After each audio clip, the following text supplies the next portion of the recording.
अभी अतिथि आयो करके बस इनकी मांग पूरी करो।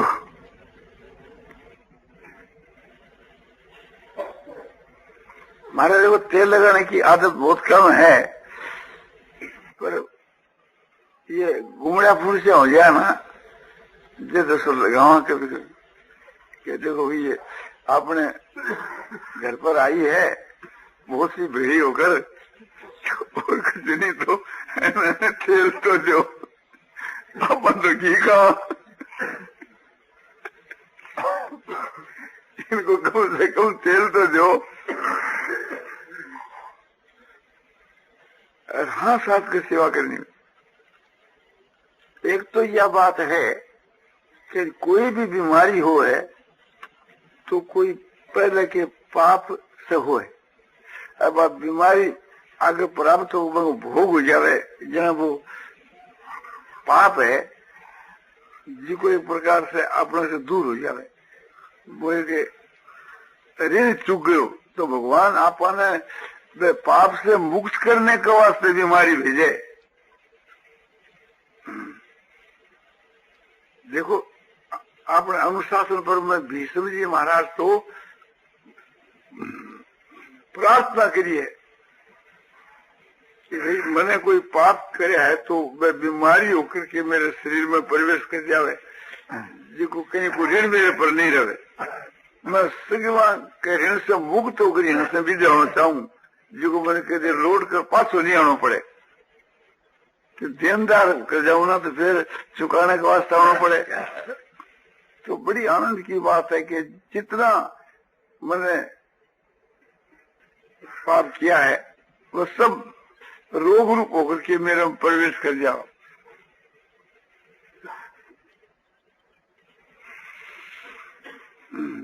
कोई आपने ओगना लेकर के अपनी निंदा करे तो खूब खुश होना चाहिए। यदि वह ओगण अपने में है तब तो वो अपने गुरु की माफक उपदेश दे रहे तो मैं वो उपकार मानना चाहिए, भविष्य के लिए मैंने गुंजाइश देनी चाहिए जिसे फिर अपना दोष वो बतलावे। यदि आप पर नाराज होगा तो वे अपने दोषों को पोषण करना है। यदि अपना में दोष है नहीं और झूठी अपनी निंदा करे तो भी बहुत आनंद की बात है, उससे अपना कोई भी नुकसान नहीं हो। भगवान के घर पर कोई अंधेर नहीं है, कहने से ही क्या भगवान अपन दंड देखी और दंड तो नहीं दे, तो फिर अपने कौन बात को भय है। यदि कोई अपने में दोष है ही नहीं और कोई झूठी अपनी निंदा कर दी या झूठो दोष लगा दी और झूठा ही अपने में समझो कि उगन बतला दिया तो बस अपना नुकसान क्यों हो। नुकसान तो कोई नहीं है, तो फिर आपने खूब खुश होना चाहिए। इसी प्रकार से थी जब बीमारी हो जाए तो वे बीमारी के बीच के वहां बार बार यह बात याद आ रहे कि पाप को फल या बीमारी है तो भविष्य में पाप मत करो। तो शिक्षा मिली ना, भगवान मूक रूप से थी, चुपचाप रूप से थी अपन शिक्षा दे रहे, बोल कर नहीं दे रहे, चुपचाप थे। और विशेष कष्ट हो तो भगवान के स्वरूप की भी स्मृति और भगवान के नाम की भी स्मृति और भगवान को भजन ध्यान भी बने। हे नाथ हे हरि हे गोविंद हे वासुदेव, इस तरह से भगवान की स्मृति हो तो आपने कितने लाभ की बात है। सबसे बढ़कर लाभ की बात यह है कि जो भगवान की अपने स्मृति हो, नहीं स्मृति हो तो क्या उपाय करा। तो स्मृति हो गई तो या भगवान की कृपा से हुई, भगवान की स्मृति हो तो भगवान की कृपा से ही हो। अपने अधिकार के में हो तो फिर हर वक्त ही भगवान को याद करें, एक मिनट भी क्यों छोड़े। हम लोग तो इसमें प्रतंत्र हैं और भगवान दया करके अपनी स्मृति कराई तो इससे बढ़कर भगवान की क्या दया हो सकती। और अपना लड़को मर गयो तो तुम्हें क्या चिंता? आपने घर के ऊपर लड़को रहे तो मैंने इतना आराम नहीं थो। जब भगवान के घर पर जितना आराम है तो लड़कों का पर हिस्सा वहां, तो एक प्रकार से भगवान से प्रार्थना करनी चाहिए कि बल्कि आत्मा ने शांति आप दे।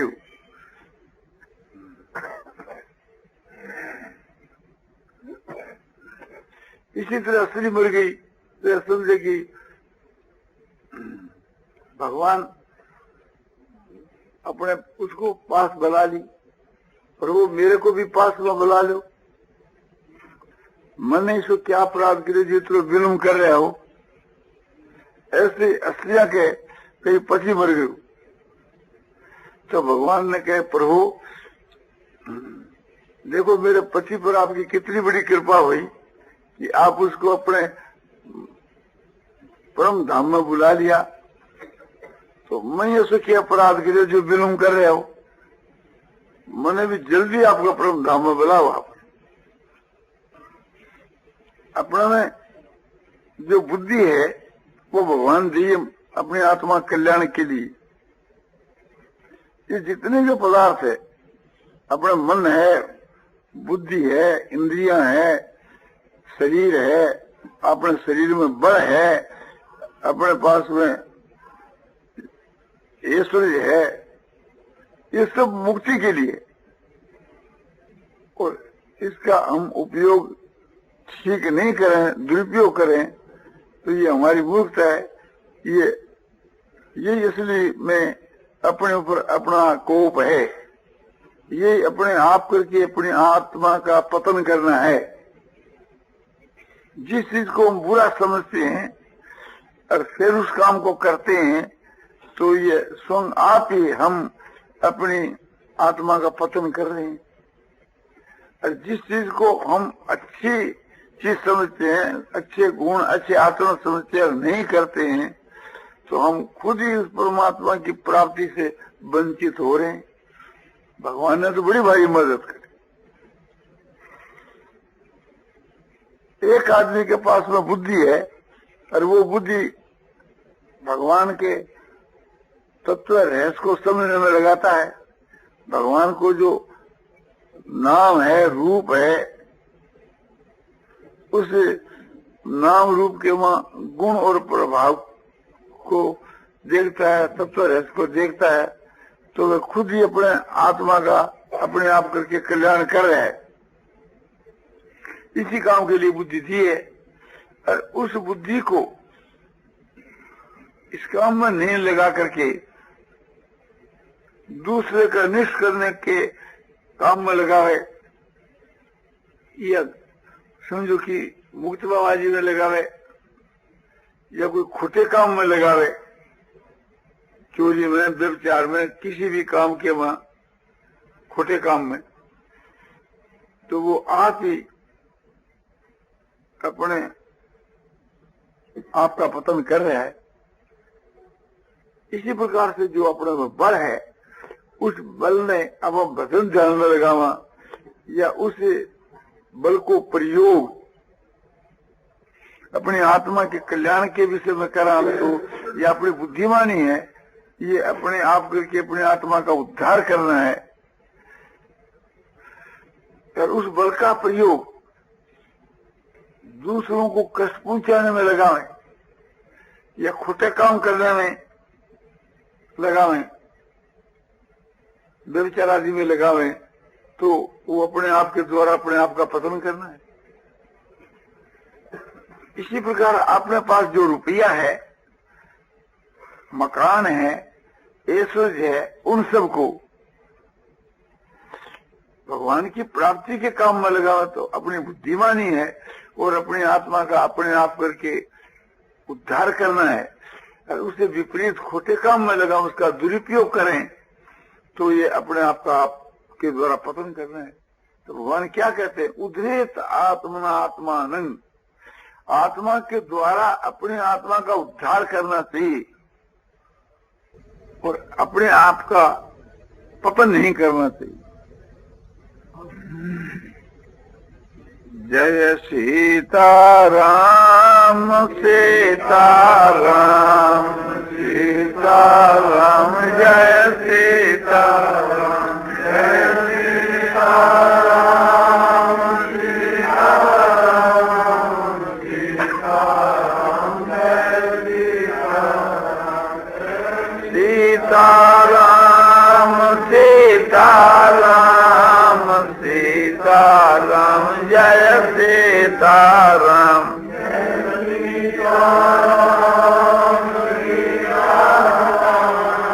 सीताराम जय सीताराम जय सीताराम सीताराम सीताराम जय सीताराम जय सीताराम सीताराम सीताराम जय सीताराम जय सीताराम सीताराम सीताराम जय सीताराम। सियावर रामचंद्र की जय, मोर मुकुट वंशी वाले की जय।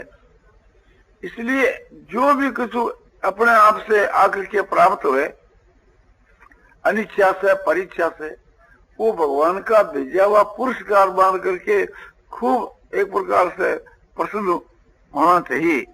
जो भी कुछ होता है वो भगवान का मंगलमय विधान है। हर समय में खुश होना चाहिए, प्रसन्न रहना चाहिए। क्षण क्षण के बीच के वहां आपने समझो कि भगवान के विधान को देख देख करके मुग्ध होना चाहिए। ये जो कुछ हो रहा है भगवान की लीला हो रही, और भगवान की लीला को देख कर खुश होना चाहिए। यह भगवान की क्रीड़ा स्थली है और भगवान खेल कर रहे हैं, खुद भगवान खेल रहे हैं। तो ऐसा आपको नाटक कब मिलेगा? तो संसार रूपी नाटक है, इसमें नट है सो भगवान है। यह भगवान की लीला हो रही। तो जो भी कुछ एक प्रकार से हो रहा है उसमें सब में ही भगवान को मंगलमय विधान समझना चाहिए। इस पर एक कहानी है। एक समय की बात है, बादशाह के जमाने की बात है। बादशाह के आगे जो प्रधान, जो मंत्री, जिसको बीरबल कहते हैं, सेक्रेटरी कहो, मंत्री कहो, देश जवान कहो, बीरबल कहो, एक ही बात है। जो राजा के नीचे और सब प्रजा के ऊपर। तो एक समय की बात है, बादशाह ने पूछा बीरबल से, बीरबल तो था हिंदू और बादशाह था मुसलमान, कि बीरबल साहब जो भी कुछ अपने खुदा करते हैं तो खुदा का सब मंगलमय विधान है। बोला हजूर, खुदा किसी का अनिष्ट करता ही नहीं। बोलो नहीं, कभी नहीं करता। जो भी कुछ एक प्रकार से खुदा करते हैं वो अपने उसमें मंगलमय विधान ही है। या खुदा कह दो, परमात्मा कह दो, एक ही बात है। तो एक दिन की बात है कि बहुत तीखी धार वाली कोई तलवार बादशाह के पास में लाया दिखलाने के लिए।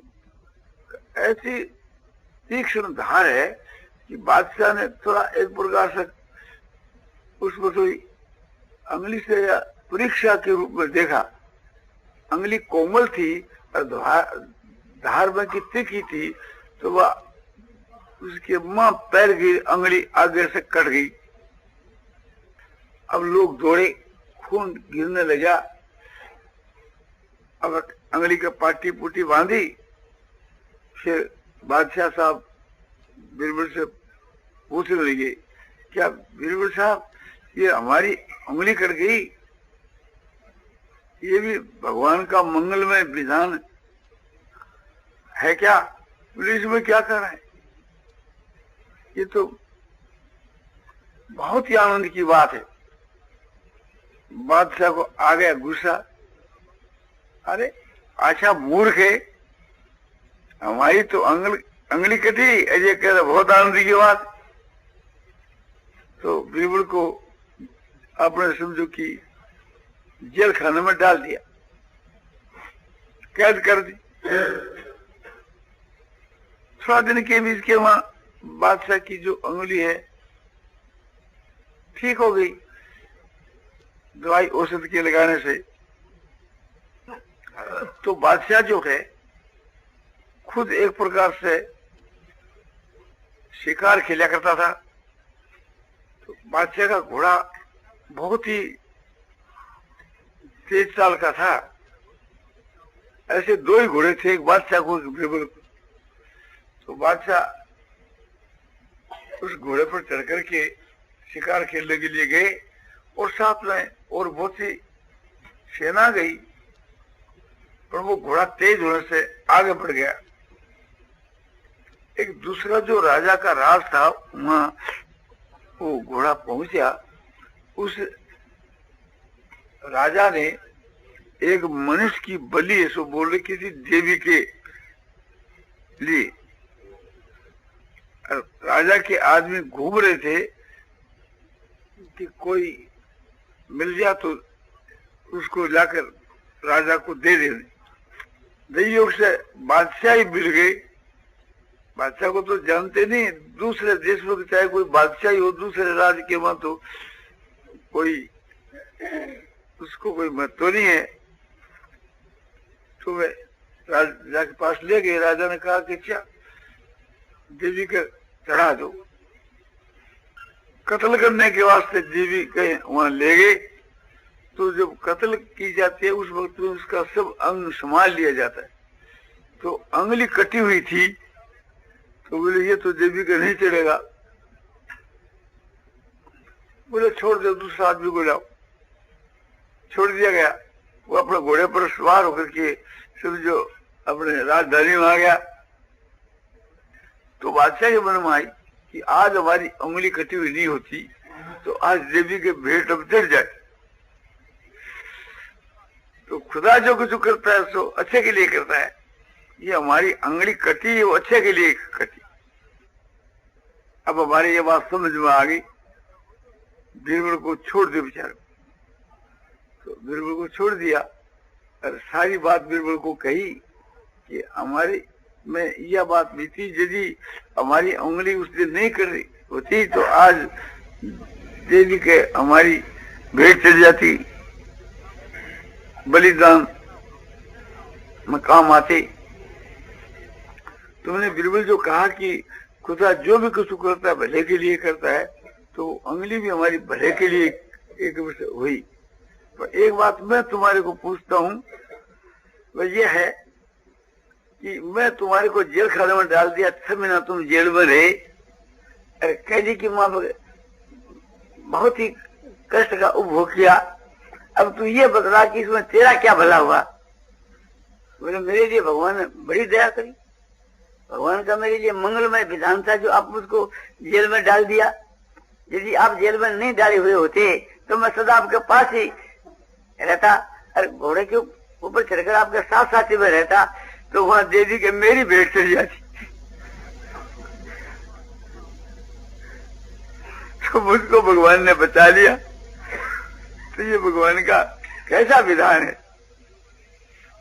तो ये किस्सा जो है एक चला आता है, आपको बतला दिया, किंतु कोई स्थान के बीच में हम इस प्रकार से नहीं घटा सके कि भाई ये हमारा मंगलमय विधान है। ऐसी युक्ति हमारे को नहीं मिले तो ये सिद्धांत है, ये मान लेना चाहिए कि अनिच्छा से, परिच्छा से, दैविच्छा से जो भी कुछ हुआ करके प्राप्त हो है, जिसको सुख कहो, दुख कहो, लाभ कहो, हानि कहो, उस वो भगवान का विधान, मंगलमय विधान ऐसा मान करके खुश होना चाहिए।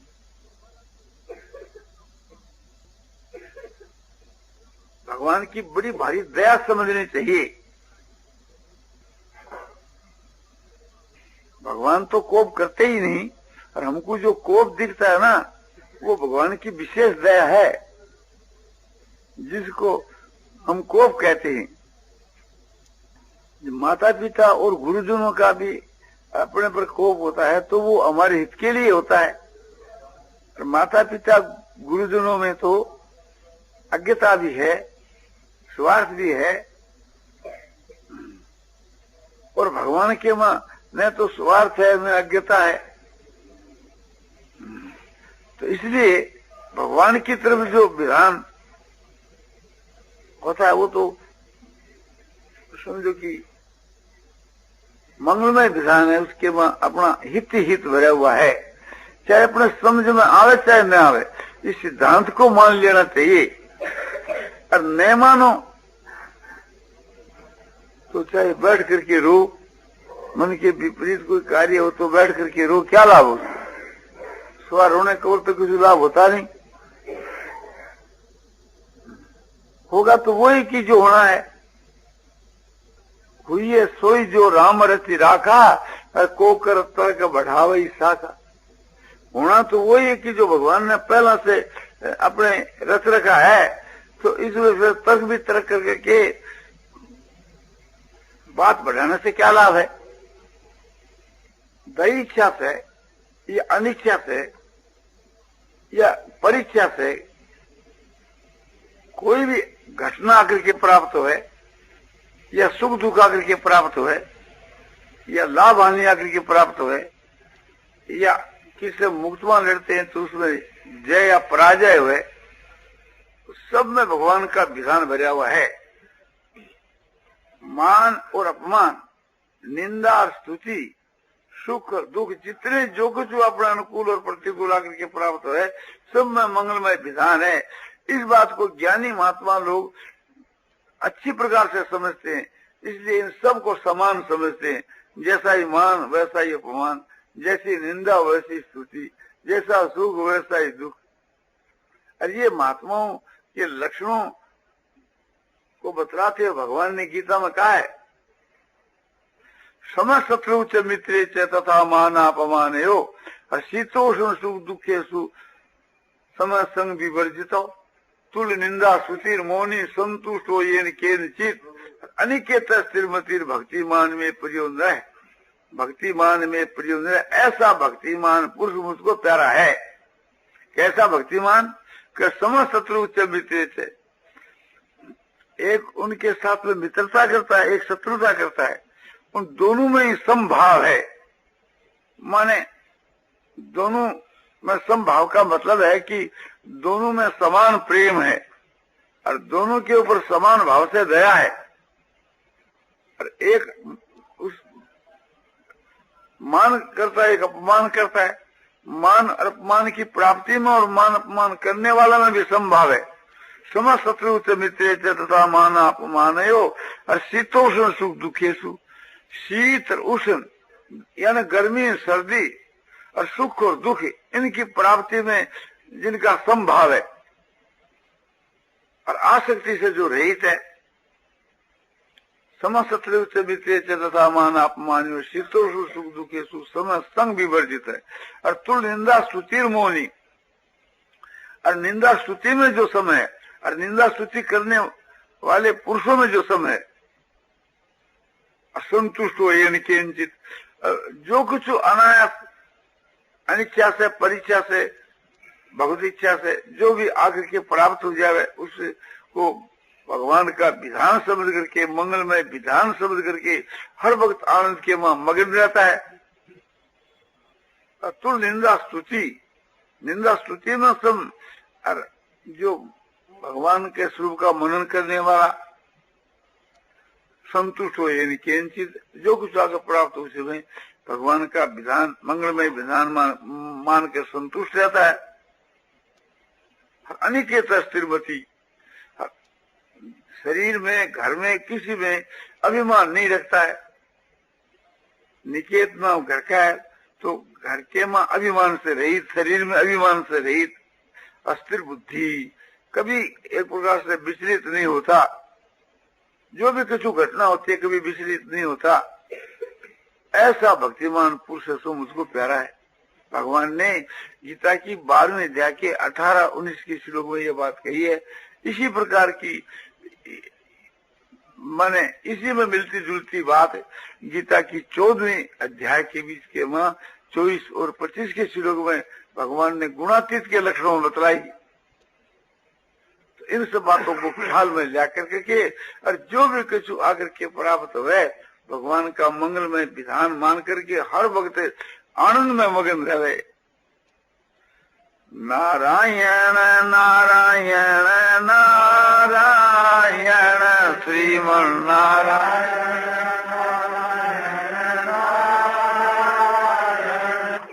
मन के अनुकूल प्रतिकूल की प्राप्ति में भगवान का दयापूर्ण मंगलमय विधान देखने के विषय का व्याख्यान पूज्य श्री जयदयाल जी गोविंद का द्वारा मिति पौष कृष्णा तृतीया संवत 2013 तदनुसार तारीख 20 दिसंबर 1956 को रात्रि के 8 बजे सम्मान श्री घनश्याम दास जी जारान के घर पर साहेबगंज गोरखपुर में दिया गया।